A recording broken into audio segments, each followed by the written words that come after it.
This is Katie Colleen here. Welcome back, Colleen Clan. Or if you are new, then come join the family.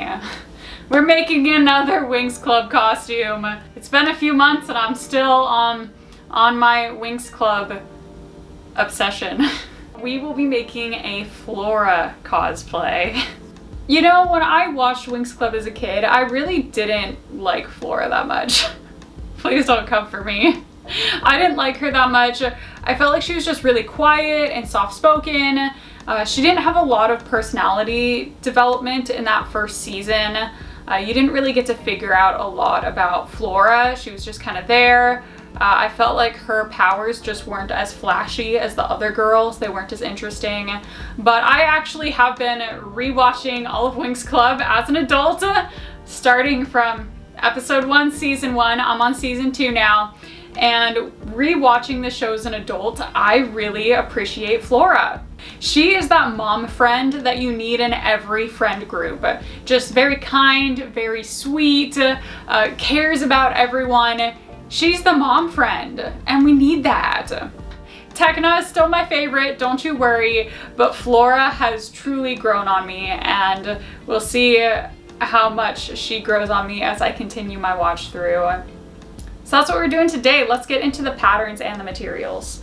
So I got this fabric for her top.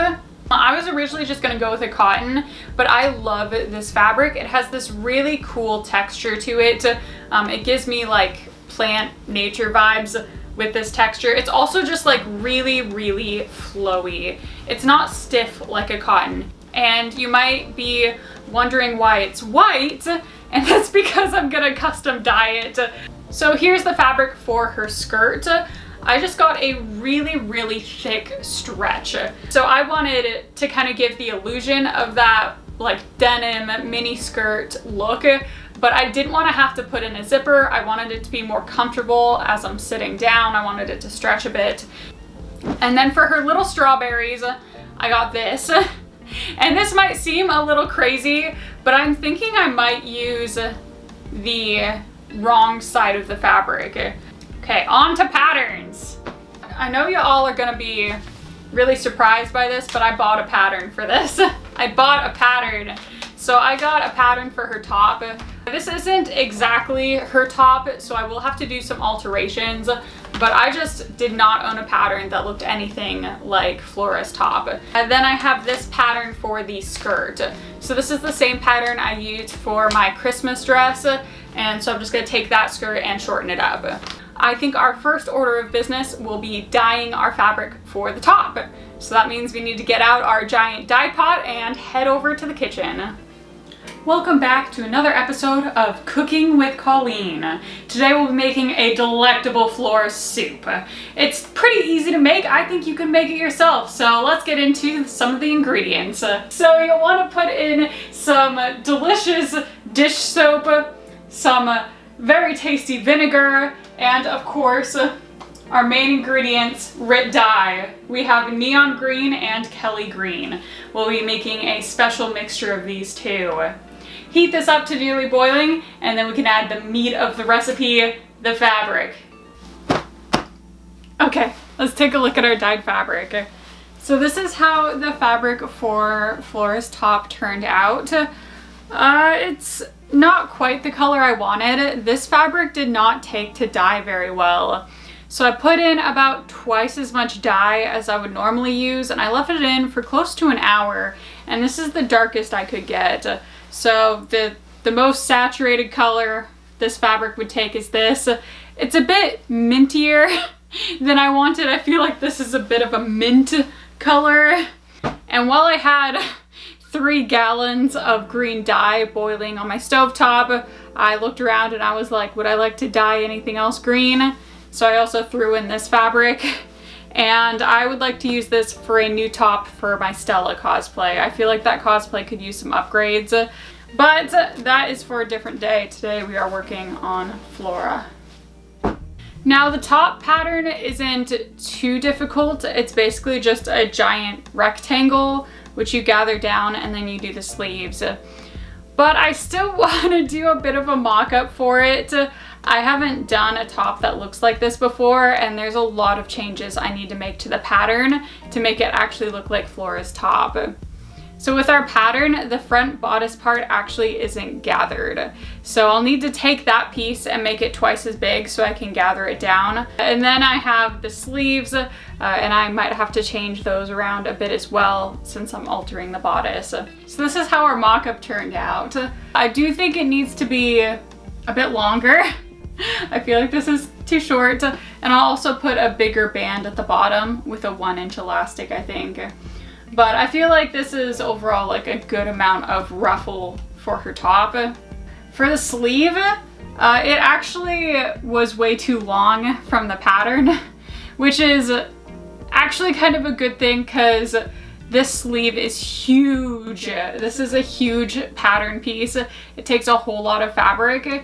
So if it ends up that I only need about half as much for the sleeve, then that's even better. So now that I've had a chance to play around with the pattern a bit, I think I'm ready to cut into the actual fabric. Now with the actual fabric, I do plan on having this be lined just because it is a bit sheer. Now, even though I already had a test run of making this blouse when I made the mock-up, adding in a lining layer and a trim is a bit of a different story. So I had to do a bit of brainstorming to figure out how I was actually going to assemble this blouse. So I decided the best way to do this was to start with the sleeves.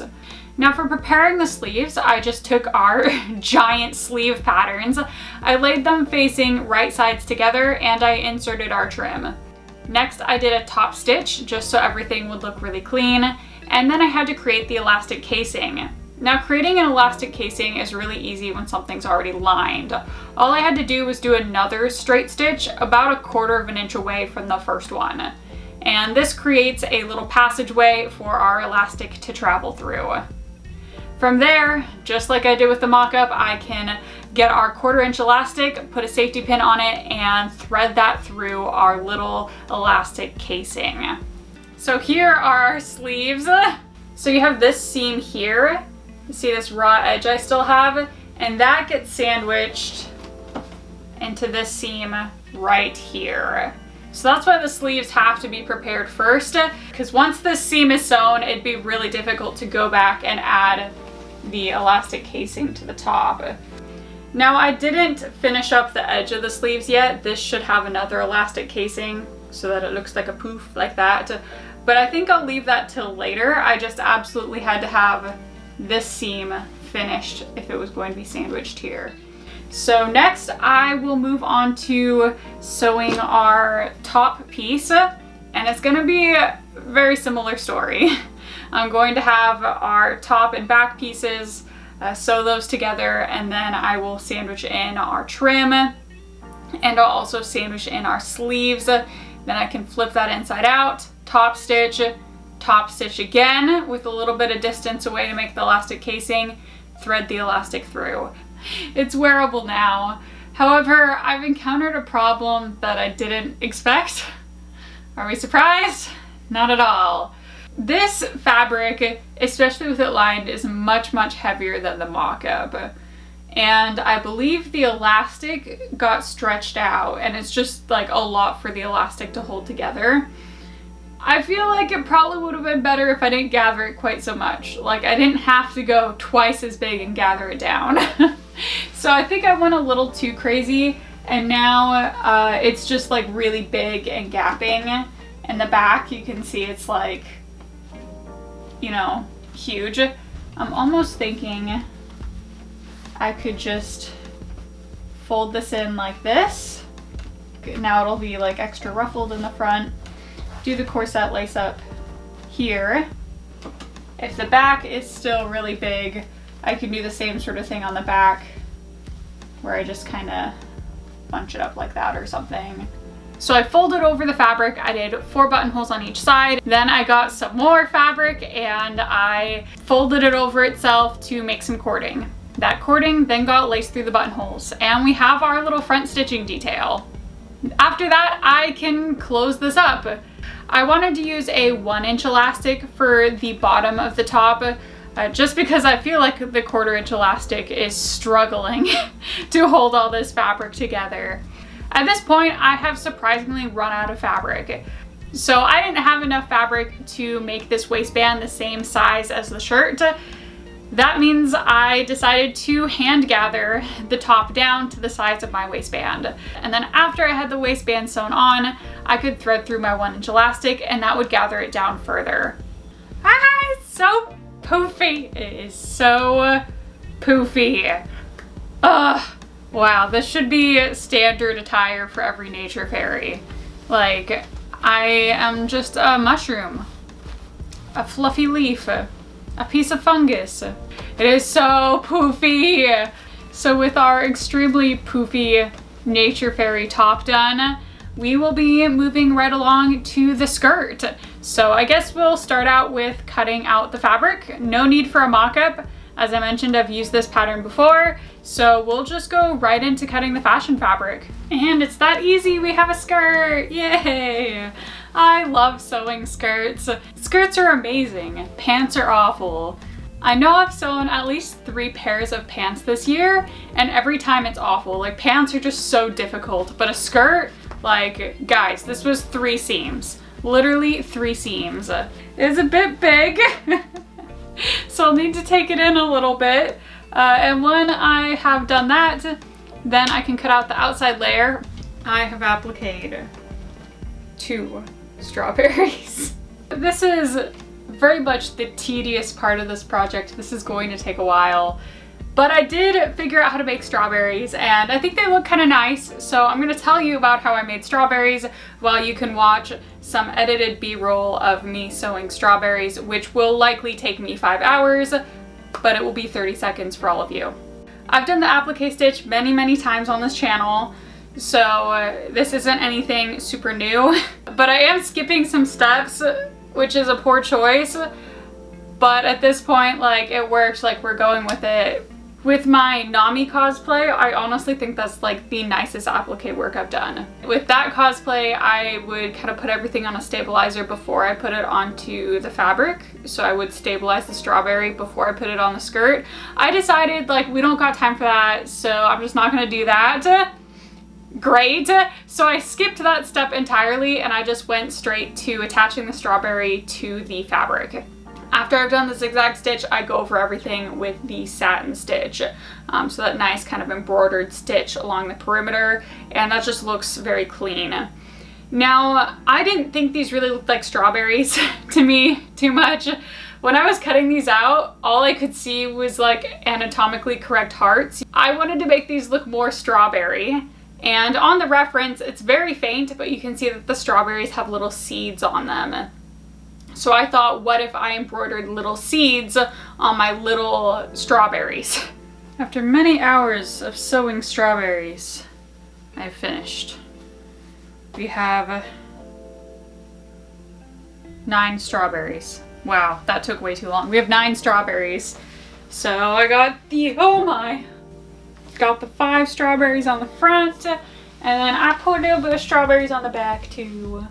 Also, during my strawberry sewing session, I forgot that a sewing machine is actually a stabby needle death machine, and my finger got stabbed. But the good news is I have a Pikachu band-aid. Let's talk accessories. So I'm looking at the shoes. I got, oh my gosh, literally the cutest shoes. These were used off of Depop. The bottom says that they were $125, and I got them for $50 used. Now, in the reference, Flora has little flowers on her shoes on the little strap. But I have these flowers, and they're only in blue and purple. I did briefly consider cannibalizing part of my Centaurus build head piece, but after looking at that a little closer, I really don't want to tear that apart. So we're gonna make these work. I'm going to take some of these flowers, I think the purple ones, and I'm going to paint them pink. And I have some red glitter I can kind of sparkle on them. It's not pink, but I feel like the red glitter at least makes it sparkly like the shoes.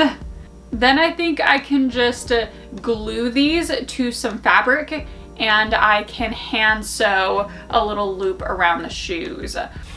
So I have this wig.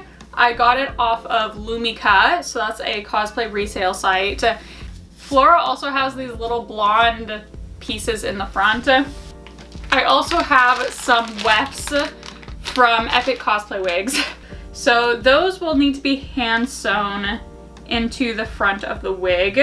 Flora also has a little green belt that she wears over her skirt.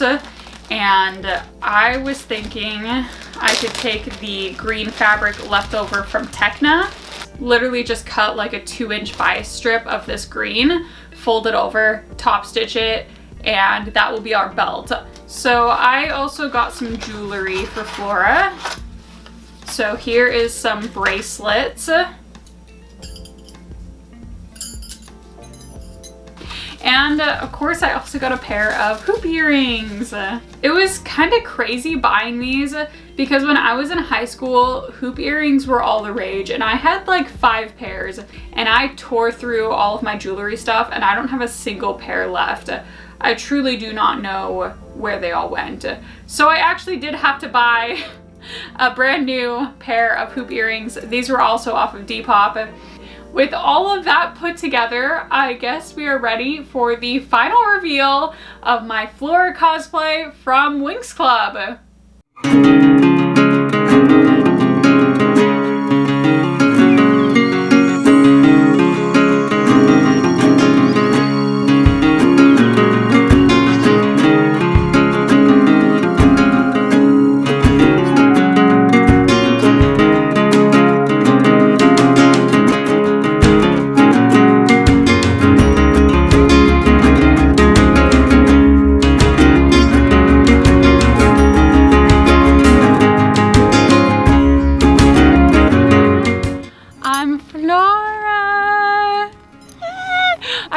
Super love how I look in this costume. I love it so much.